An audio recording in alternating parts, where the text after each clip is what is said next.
well, hello and welcome. Thank you so much for coming. I'm so excited to see you all here. My name is Ariel Detwiler. I'm the owner of ACDC Reads. I teach a private studio in Minneapolis, and I freelance around the area. I recently finished my DMA thesis, which is the same title of this.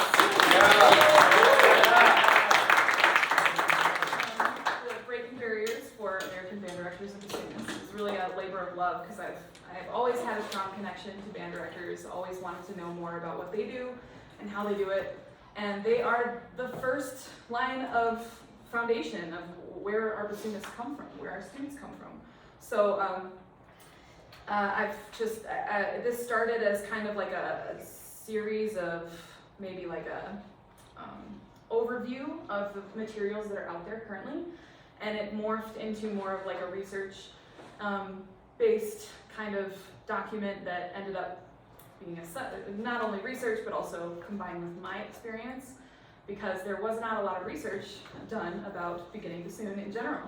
I found a lot of general instrumental education research that I could pull from based on like current trends in education that we're seeing based on all of these barriers, but I couldn't really find anything specific to the bassoon until Shannon Lau published her research, which was after I'd already started mine, which is very exciting.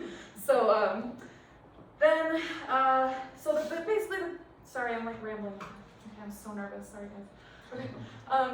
So the way this is gonna go is I'm basically gonna give a background on my thesis itself, giving you some major points. And then we're gonna hear from our 4 panelists who I will introduce in about 10 minutes, who have all different backgrounds from all different areas of the country to talk about these issues and what they've experienced themselves. So there are 3 big barriers, in my opinion, and that we all know the barriers, we all talk about them, we all talk about our students in the same kinds of ways where they get started, all that kind of stuff. But there's no real research on exactly how popular these things are and how often that they happen. So I sought out to not only research these things, but also make surveys to ask bassoonists and band directors what their experiences have been and what their opinions are and what they need help with. So part of the thesis was 2 surveys, to asking basic demographics of where they are, what grades they teach, and how they got started, and what their important, what quality their bassoons are, what they consider to be a good bassoon, all the little details that go into having a good foundation for bassoonists. But then I asked them the big part, I think the heart of my thesis really, is all of the stories that I collected. There were 182 people who filled out the bassoon survey and 52 band directors. Some of them filled out both because they are bassoonists. So all of them gave their own story of how they got started on the bassoon, how they start bassoonists as a band director, and they are all listed in my thesis. So you can go read them all, which is very exciting. But getting into our 3 barriers. So in my opinion, there is a knowledge barrier, there is a finance barrier, and there's a distance barrier. And that's just generalizing. There's a lot more that we could dive into, but for the sense of being a concise document, I had to narrow it down and generalize a little bit. But I first realized there was a problem with the knowledge barrier when I went into a school in Indiana giving a demo right after my master's degree. Gave a demo to try and recruit new students. I was really excited, and then before I could even say anything or play anything, the band director walked up and said to the students, "Hey guys, we have a bassoonist here today. You've probably never heard of this instrument. It's expensive, it's hard. You have to have an A in the class, you have to be motivated, you have to have the money for reads and lessons." And I was like, no! Why did you say that? You just disinterested more than half of the class. And I found from teaching woodwind techniques for 3 years at the University of Minnesota that just because you can play one woodwind badly doesn't mean you won't play up another one badly. So, I had one student in particular play the violin as a major instrument, and walked in, could not hold a solid pitch on flute, clarinet, saxophone, oboe, could not do it, just shaky all over the place. Played the bassoon, amazing. I was like, this is your instrument. So every time I hear band directors say, no, if you're not already good at your instrument, you can't try the bassoon. I'm like, nah, that's not how this works. So that's one of the big knowledge barriers I realized. That some band directors, not all of them, have this preconceived notion of the bassoon being super hard and super, like, it needs more than every other instrument. And I realized from my research that this is not their fault, that they have this preconceived notion. This is not because they're bad people. It's not because they don't know anything. It's literally because they have a very small window of learning the bassoon in college. They have maybe 2 weeks to learn the bassoon, depending on the program. And when I was diving into my research, I looked at the NASM requirements for what exactly educators are required to learn and how they're required to teach. And literally has one sentence. It just says, for woodwind techniques, for techniques courses in general, it says, every person who wants to get a certification in education needs to learn every instrument in the classroom to a beginning level. That's it. There's no like, this is the structure you have to have, this is the amount of classes you have to give, this is the amount of time you have to give to each instrument, nothing. So it's very open-ended for universities to kind of structure it differently. So that's a huge barrier, just finding out that not everybody is going to have the same exact experience learning the bassoon. And if they don't learn from a bassoonist or have the opportunity to take lessons, they're probably not going to know a ton about it from 2 weeks in one course. So, and we'll get to how we remedy that later. The other big barrier for kids especially is materials. We have a lot of outdated mainstream materials. For example, the Worzbyt method is great, I use it, but if you're not a teacher and you're a kid learning on your own with a book, you have no idea what you're doing. Jumps up to high C on page 3, like, what? What's the fingering for that? I don't know. So that is a huge knowledge barrier for kids. And I'm sure all of you in here, if you teach the bassoon, know that when you get a kid who has learned on their own for a couple years, they learn things wrong. And this is not just a bassoon thing. I've talked to other private teachers about this. Flute players do the same thing. It's being taught incorrectly or not corrected by band directors often. So then they don't catch things, and then they learn it wrong, and they have to relearn it, which is devastating. It's not only frustrating for the student, but also really hard for the teacher. So that's kind of the basis of the knowledge barrier there. Also, part of the research that I did was looking into techniques courses in general to find out why if this actually is a thing. Like, is the techniques course really not setting these people up for success? And what I found was there's a research that was done, I think in 2018, where they took test scores from people who were teaching different techniques courses. So they're doing their final test, teaching brass, percussion, woodwinds, and then they correlated that with their primary instrument. So the test scores for no matter what their primary instrument was in woodwinds, in the teaching woodwinds, were significantly lower than teaching brass, percussion, and strings. So it's obvious that there is an issue with the amount of time that's allocated to woodwind techniques. Okay, moving on to the finance barrier. We all know the bassoon is expensive. We all know reeds are expensive, and we all know bassoon is difficult and sometimes requires lessons if you're really having trouble. So not everyone can afford that. And what I usually tell people is, I didn't get my bassoon until I was a junior in my undergrad. I got a massive loan, and I'm finishing paying it off in December this year. It's very well known that this is an expensive instrument, and it takes a lot of money to get there. However, you can borrow bassoons for a very long time. Problem, not all schools have bassoons. So how do we figure out if there can be loaning between the schools, if we can loan from districts if they're not being used? But then there's the issue of band directors having a budget. Do they maintain the instrument that isn't being used so that they potentially could have bassoonists? Or do they maintain all the other popular instruments that need more repairs more often? It's like, these budgets are not big. They're like $2,000 to $3,000, if that, for the entire year. So they have to budget based on all of that kind of stuff, depending on the school, of course. I know that's a ballpark number. But I've been told by many band directors, like, if I buy a bassoon, it's going to use up literally my entire budget for the entire year, and it doesn't roll over. They can't save money and just put $1,000 towards a bassoon each year. Like, that's not how it works. So huge barrier there. And then we've got and I'm really excited to hear from Gina on this one, because she is really, she has a specialty in working with minority students in low SES areas. SES is socioeconomic status.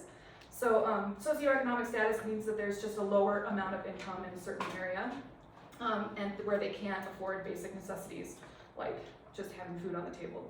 More to worry about than just reeds and bassoons, right, and music. So in K-12 enrollment in music has been researched to, there is low, sorry, I'm not saying this very well. Low SES impacts K-12 enrollment in music, and that's been researched and shown that music enrollment is lower. So if music enrollment is lower, we can gain from that maybe bassoon isn't a priority, or it isn't even talked about, like that's not an affordable thing, that's not an attainable thing. So there's a lower likelihood of bassoon being in those classrooms. But doesn't that cause the possibility of not teaching someone who could be great at it? Like, it doesn't matter how much money they have, they could be great at it. So, all right, the last barrier that I'm going to talk about is distance. More than 70% of school districts in the United States are considered rural. That doesn't, of course, rural districts have lower populations, but they are considered rural. So to me, after all of the research that I did on rural areas and all that kind of stuff, that was the place that I felt needed the most help when we're talking about the distance to a teacher, the distance to a repair shop that is trusted. I've seen so many bassoons come back from repair shops that still don't work because they're locked into a contract, or they have a repair person who doesn't really know what they're doing. And then there's distance to materials in general. You can't walk into a store and just say, hey, I'm a new bassoonist, can you help me? Like you have to order stuff online, and there's a mass of so many different things you could order. So there's just all that compounds into making it more difficult for students to have access to good resources.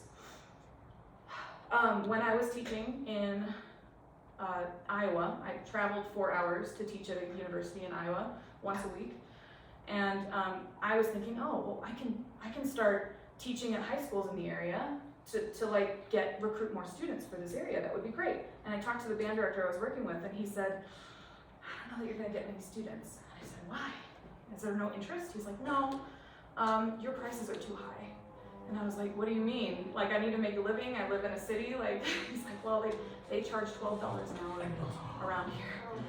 And I was like, oh gosh, no. Okay, well, I can't charge that and make a living off of that. And then, so it was one of the, yet another barrier that, like, the norms in a rural area are very different than in a city. So it's important to just keep that in mind when you're talking about teaching in a rural area as well. So the biggest things that the whole conclusion of my thesis was mainly talking about how we can alleviate some of these things. What can we do to help students get their hands on a bassoon, get a good foundation? That's the biggest thing, is the knowledge barrier, I think, is probably, and the finance barrier, I mean, they're all important. But the knowledge barrier, I think, is something that I personally can help with, to just create more resources, to like create a book or a website or something. Like, we all know about Music in the Bassoon, is one of the original resources for free bassoon resources online. And then we all know about Vocal Majority's band director boot camps, which is a huge resource just for band directors to learn more about the bassoon. If we can get more of these things to help students learn along the way, the more the better. It doesn't matter if it's been done before, just make one. So I have 4 amazing people here who are going to talk about their experiences kind of on these topics of barriers. MaryBeth Minnis is the assistant professor of bassoon at Central Michigan. She is an active orchestral and chamber musician with regular appearances at music education and Del Marie conferences. And she also teaches at Blue Lake Fine Arts Camp in the summers, where I went to teach 1 year. I was a counselor 1 year. So yeah. Gina Moore is a freelance bassoonist, educator, and diversity advocate in the Dallas area. She teaches private lessons, specializing in teaching minority students. She makes a point to champion underrepresented composers and students with lower socioeconomic privilege through creative, very creative, music performance mediums.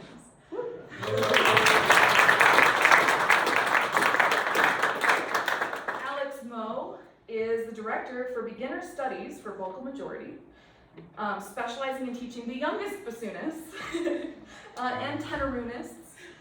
He is an advocate for equity and inclusion. He's currently working to restructure the K-12 curriculum with his private studio. And he's a freelance bassoonist, active chamber musician in Dallas, and his trio focuses on commissioning and performing works by living composers. He's finishing. Did you finish your jamming yet? No, I'm going back hopefully soon. Yeah.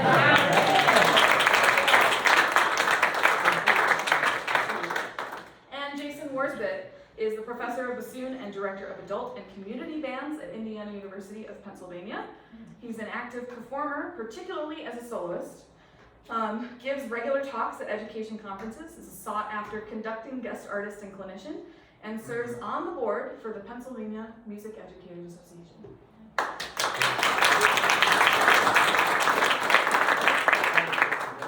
So the way this is going to work, I have some specific questions for each of you, but I want you to jump in if you have something that you want to say, or if I don't ask you about it, I want you to just start the conversation. So we're going to start with MaryBeth. You've spent your career teaching, amazing career, and mainly at the college level. Yes. Tell me about the most common barrier you've experienced with your students and how you go about helping to alleviate these issues. That's a small question. Like talking. All right. Well, the common is rural. I mean, Mount Pleasant, our map of Michigan, you know, Mount Pleasant's in the middle. Michigan State's 60 miles, and beyond south, and Mount Pleasant's kind of there. And beyond that, it's all rural. And so there's not the teachers and the education. I mean, the teachers try, they're getting hammered with their loads, you know. And so the distance is an issue. And so my colleague, MaryBeth Bigley, we've started doing district-wide double read days where we go to them, because for them to come onto campus has some complications, and some of them just don't want to travel. But we did one, and it was in the outside of Detroit area, but it was in a more rural Clarkson area, and we have 40 double read kids, 40, and really fast. And then we did another one in another school that is in a poor economic area, and we had 30 kids.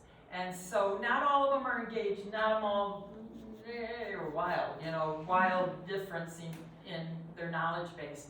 But we found that doubling up and taking it to them and having the directors inviting them in has been a good thing. And we just started doing that. That's great. Yeah. And I know you mentioned that you were interested in talking about the financial barrier. Yeah, it's what we've done too is we did charge. There's perceived value but none. You know, we charge because we give them a read. So we say it would be. And the last place we did, we got the band boosters to give them pizza, and so they paid I think $30.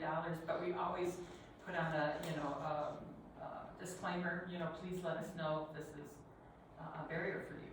And you know, they can do that without exposing themselves to the rest of the students, you know. But everybody, and then the band directors would sometimes pay and help as well with their band boosters. And so we are starting to do more of those disclaimers and asking the band boosters to help us that way. Yeah. Well, and on the rural topic, there was an article that was part of my research that talked about connections.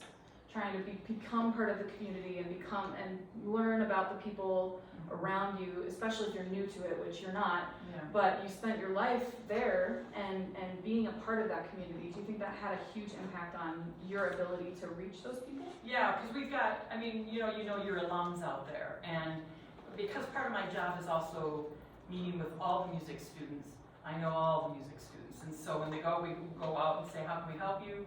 What would be good? I'm finding that they are just so overwhelmed with what they have to do.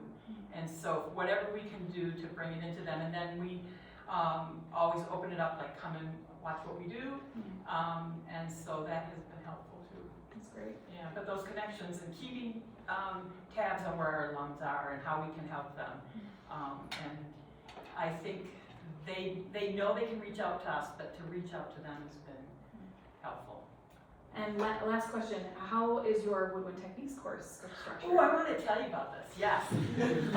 We have brass techniques, woodwind techniques, which is flute, clarinet, saxophone, string techniques, percussion, and we have double reeds. Double reeds meet, but the others meet 4 days a week. We meet 2 days a week, and we're busting our butts trying to get them involved and invested. But they think, oh, it's double reeds. And so, some of the smart kids are the ones that really engage. And we are just going to do vocal majorities beginning book this year. And we're going to do more double reed choir so that we can say, okay, fix it, fix each other. They're going to play and fix each other. So I've been doing Weissenhorn, and that's a whole other topic because the band methods are so bad. Right, they go to middle G, like in the 4th lesson. And so, but our methods, we do that. And we make our students make materials so that they can hand them out. Okay, do a beginning method. For me, it's like, okay, how do you assemble a bassoon? Make a handout for that. Make a handout for embouchure. Make a handout for beginning sounds. And they don't know they need it, right? And I had a student that went student taught and then came back and took double reed techniques, and she'd sit there and go, you need to know this. You need to know this. And she was like, you come back every year and tell them. So yeah, we're really proud of that, but it's still hard to get them engaged and invested in it. It really is. We just beat them up as much as we possibly can. I find that most band directors come back to me and say, yeah, I need more of bassoon. Yeah. I will say, on a side note, my granddaughter, I got a granddaughter who plays bassoon. She goes, Mom, Grandma, I want to play bassoon. Well, honey, you don't need to. She goes, no, I want to. And I learned so much teaching. She learned in 6th grade. I learned so much teaching her. And they're using the habits of successful music. It's a pretty good method. It's a good method book. But I learned a lot, and I'm observing her learning that. And God, I gotta make reads for her now, But I learned a lot, and that was enlightening. I mean, I think I'm pretty good with beginners, but I learned a ton. So start your grandkids. I don't know. Well, thank you so much. No, you're great. You're wonderful. Thank you. So on the band director front, I wanted to talk to Jason. You're a band director yourself. So mainly teaching adults, right? But you spend a lot of time with high school honors groups as a conducting guest artist. What do you think is the best way that we as professional bassoonists can support band directors who need or want to learn more about the bassoon?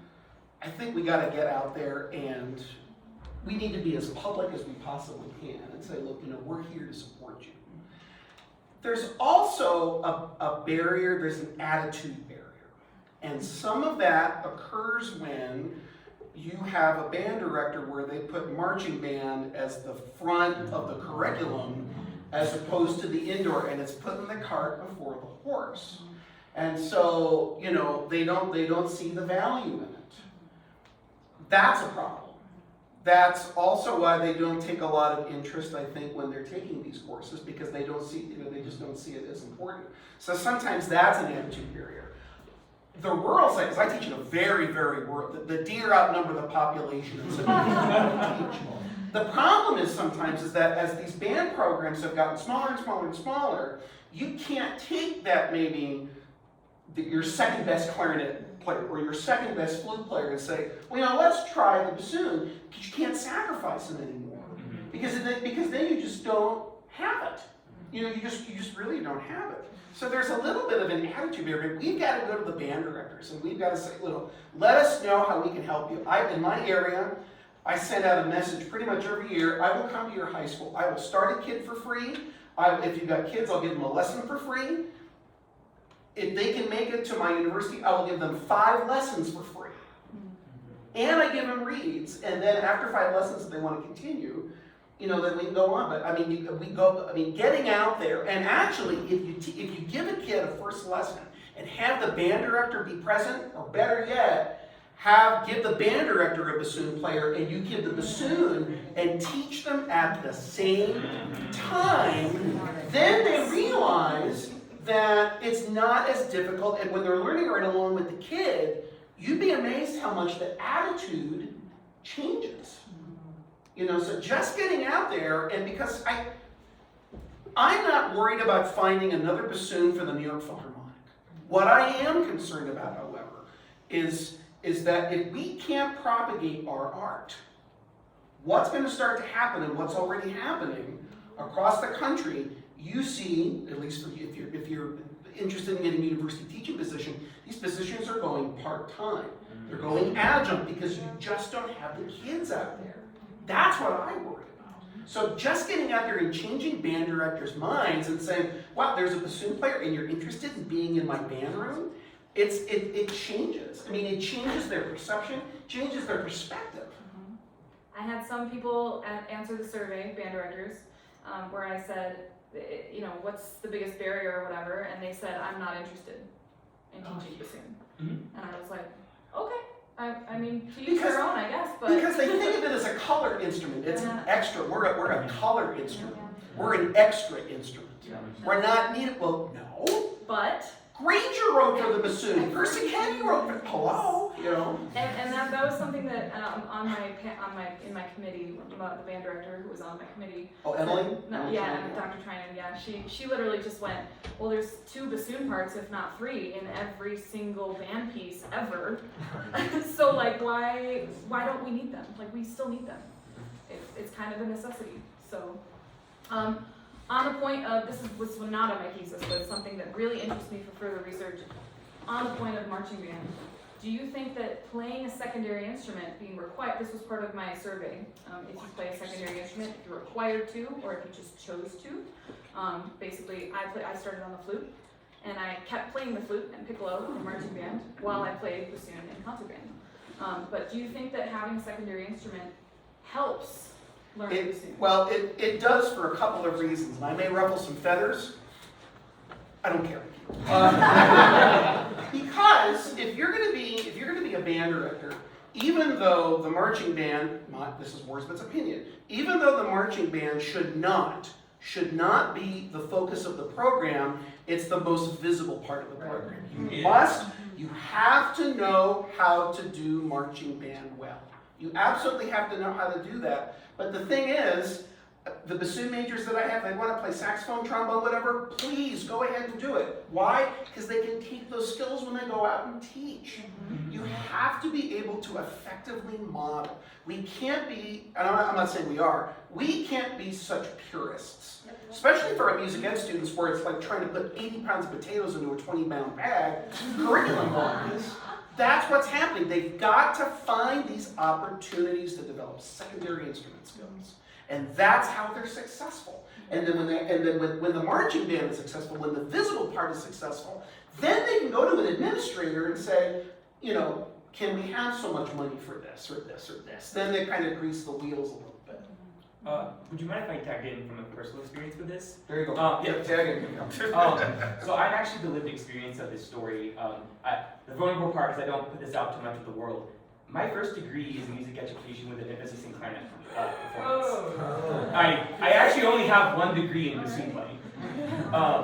And I was a high school clarinetist. I was actually almost an all-state bass clarinet player in Texas.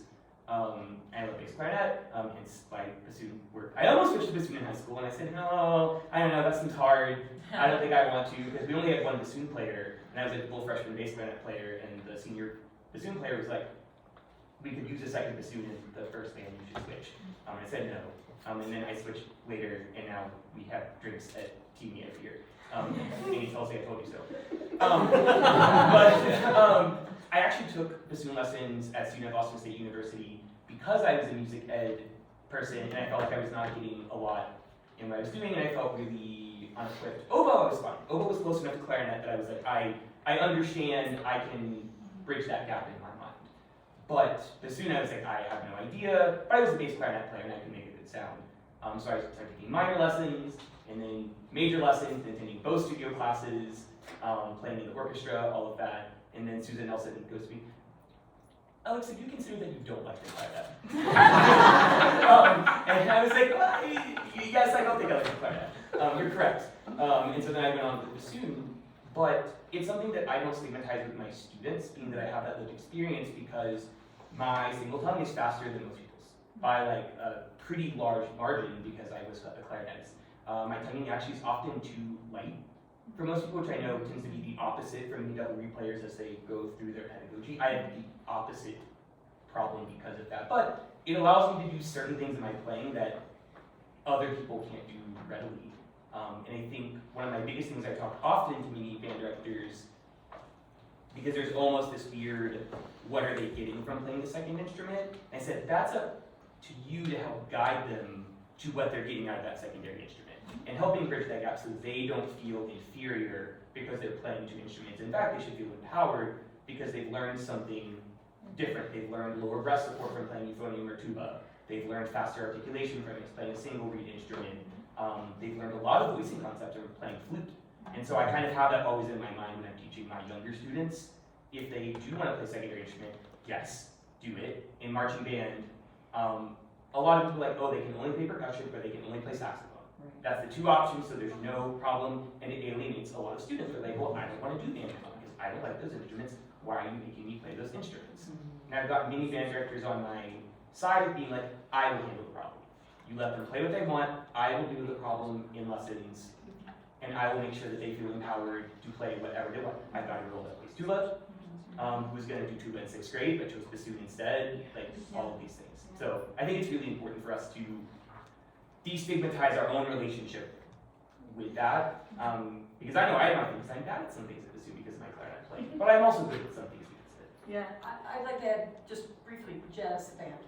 I mean, yes, you can play bassoon in jazz band, but saxophone would be great, the trombone. So they get that experience, and it's, from what I understand, it's not too difficult to go, if they're doing a collage concert, they can use jazz band and run over and play the orchestra. I think that's great, and they get that opportunity. That's my 2 cents. So, Play the very sax part. And Just change the clef, add a couple of sharps, and There you go. All right, I'm on. So Alex, taking on opposite from Jason, you specialize in teaching very young bassoonists. Is there something specific you would like to see change in bassoon education, outreach to band directors, or a change to the band methods specific to the bassoon? Yes, I would like to see something change, and I think it's already changing, but I don't think it's caught on, and I think there's more ways to push. One is the bulk majority beginner book. The issue with that book is that it's not designed for heterogeneous classes, right? So if you have someone that's teaching heterogeneously, obviously it doesn't work, right?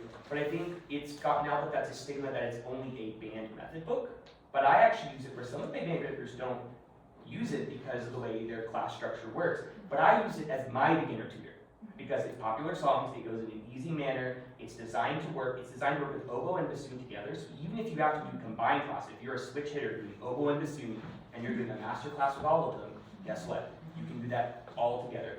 Every single one of, like, my 6th grader that's playing 3-octave B5 major scale into their 6th grade year versus my kid that can play 1 F major scale, like 1 octave at the end of the year. They have all worked out of the bulk majority beginner book because you can go through that process with them. So I think that getting out to the world and someone telling the world. Different book. It's not just for band directors. We as lesson teachers actually can use that book quite frequently. Oh, yeah, that's why we looked at it. Yes, it's wonderful. But again, because of just what we as the community see and perceive, we see it as a band director book, but I consider a switch hitting book that band directors can use if they're in that system, but we can also use. The second is, I'm very passionate about this. I want to publish and talk about this a lot more, which is times are changing, children are changing, how they engage in media, how they engage in interest, how they engage in everything is changing. We are in the age of YouTube. Whether we like it or not, education is based off of YouTube platforming now. It will probably be for the long time. Many people probably sitting in this room were at the beginning of that, right? Especially if they're just getting out of college. You might have been the baby who found bassoon on YouTube, right?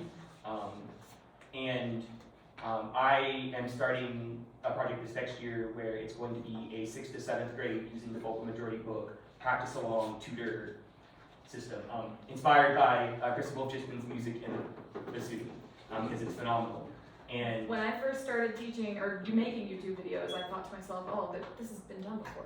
I don't need to, like, why would I copy someone else that's done the same thing? And then I thought, well, no, when I research something, anything that I want to buy, I'm looking at 3 different resources to try and figure out which one I like the best. Okay, that one has this opinion, that one has that opinion, this has that. Like, they all have their merits. So yeah, more resources is absolutely going to be a huge resource. yeah, and propagating that there can be more without being directly competitive, right? That music in the bassoon, a 6th grade to 7th grade tutor, Yes. a fun bassoon YouTube channel where all they talk about is the fun stuff and the child looks at. Like, all these things can exist Yep. and be ways for students to engage and break the distance barrier, which I think is a big part. As soon as you talk about the distance barrier, it's like, we are in the age of YouTube, Yes. we're in the age of kids know things. Why are we as a community not embracing it completely wholeheartedly and going, meet our clientele where they are at, not where we think they should come to? All right, moving to Gina, I'm very excited about this, sorry. So you are an advocate for teaching minorities, and you have some incredible creative ideas designed to support your community of students. How do you think we as a bassoon community can support each other more at any point in the process of bassooning, beginning or professional? I think the first step is to decolonize the word outreach. It is my least favorite word in advocacy language. It is community engagement first and foremost. You're not going, it's not white saviorism or professional saviorism in the way that we go into schools or engage with our colleagues of, well, I'm the professional at this and you're gonna listen to me, right? It's really breaking down what you want to see.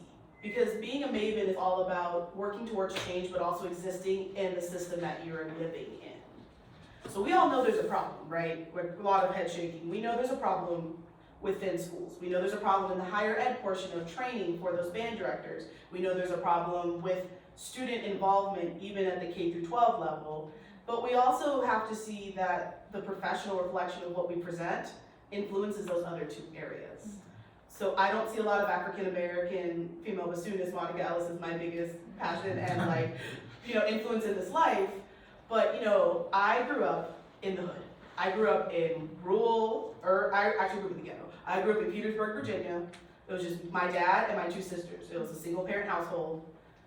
My high school wasn't accredited for 10 years at that point. So I actually applied to a magnet school when I was a music major in high school. And I worked 2 jobs to pay for reads, pay for internet services, because I didn't have access to the internet at my home. It wasn't a utility available to me all the time until like 10th grade. And I taught myself music.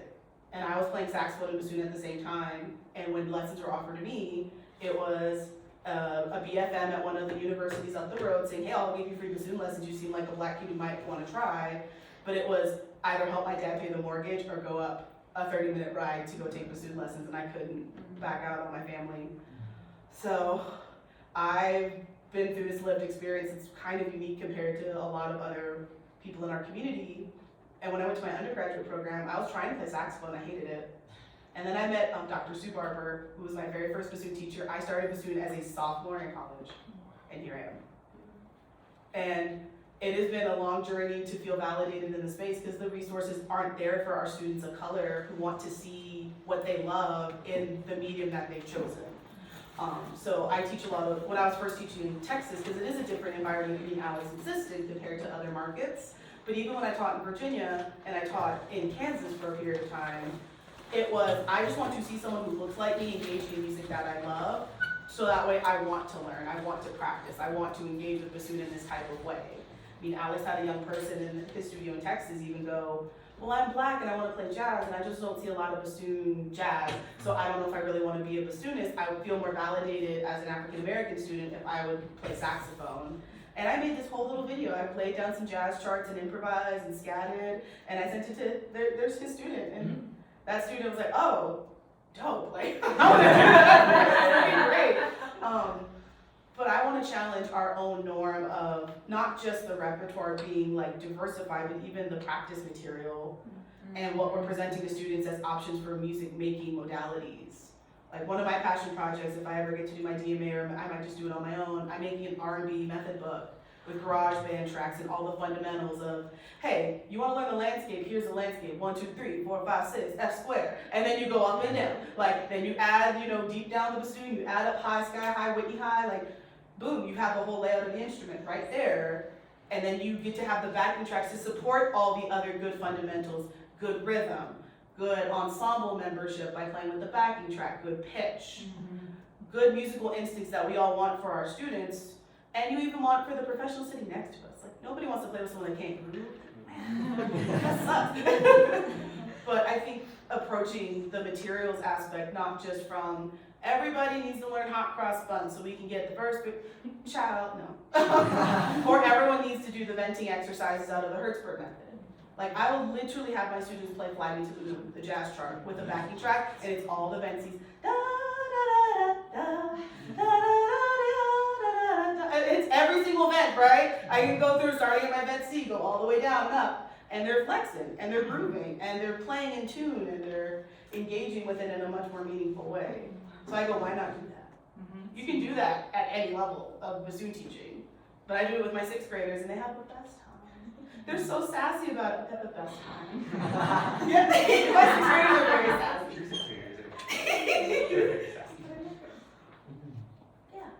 That's awesome.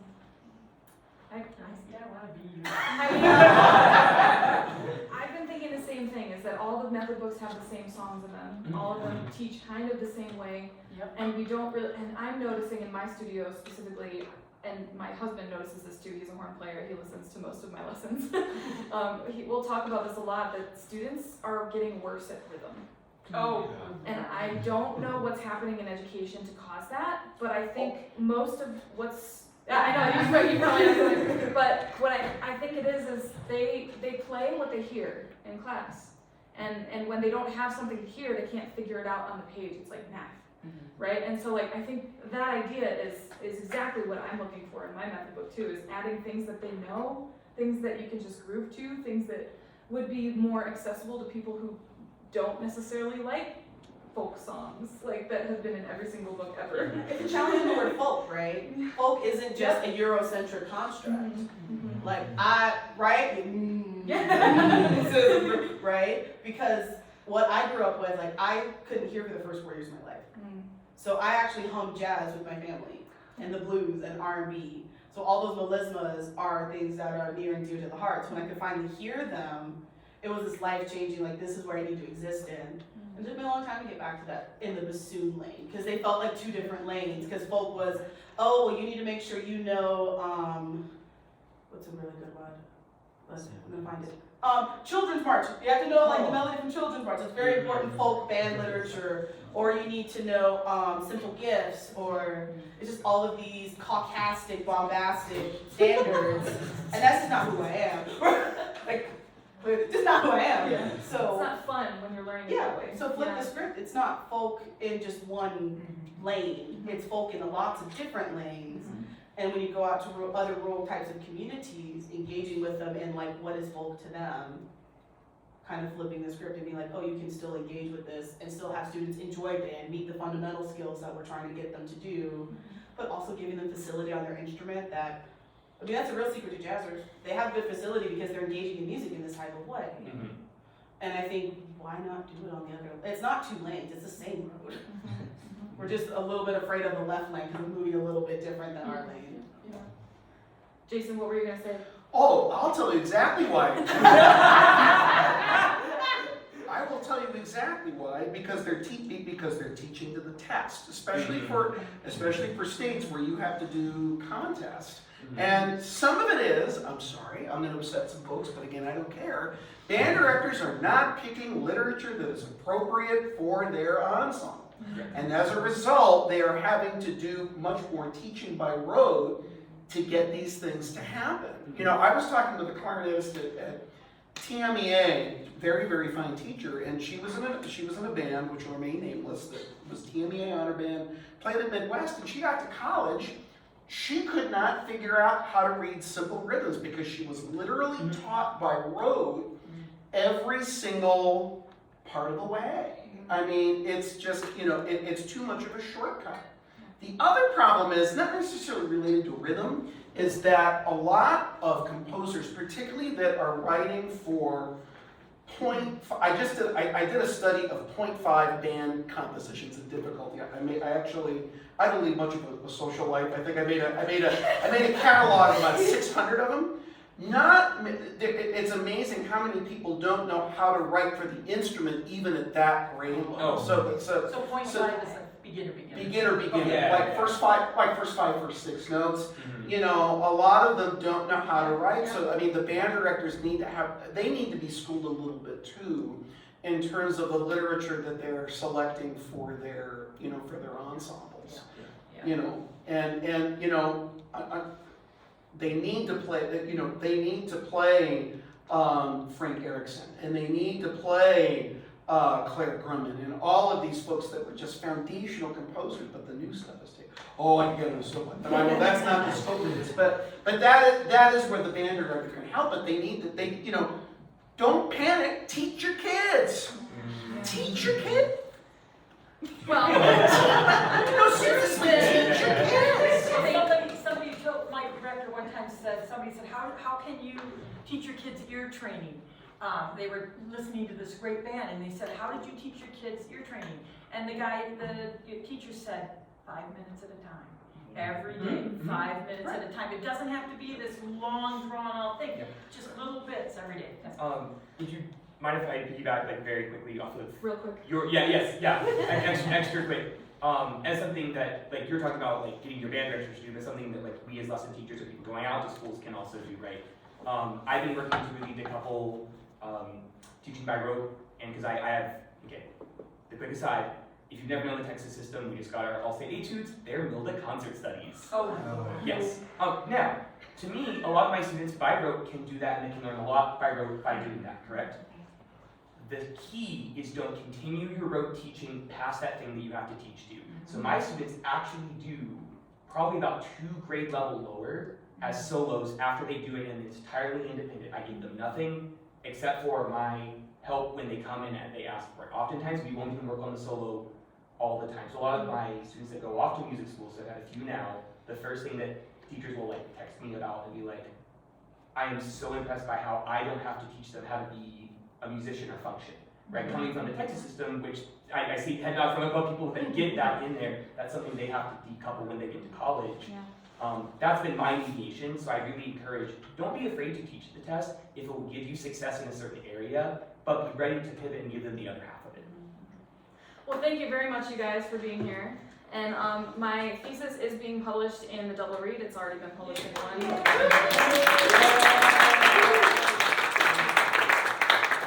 cards will be in the next 2 issues, so check that out. It's also for free download a PDF on my website if you'd like it immediately. And I want to encourage all of you to go out and encourage people to do more research on this topic and make it more of a thing. Write books, make videos, make websites, just make all the resources, even if it's already been done, just do it.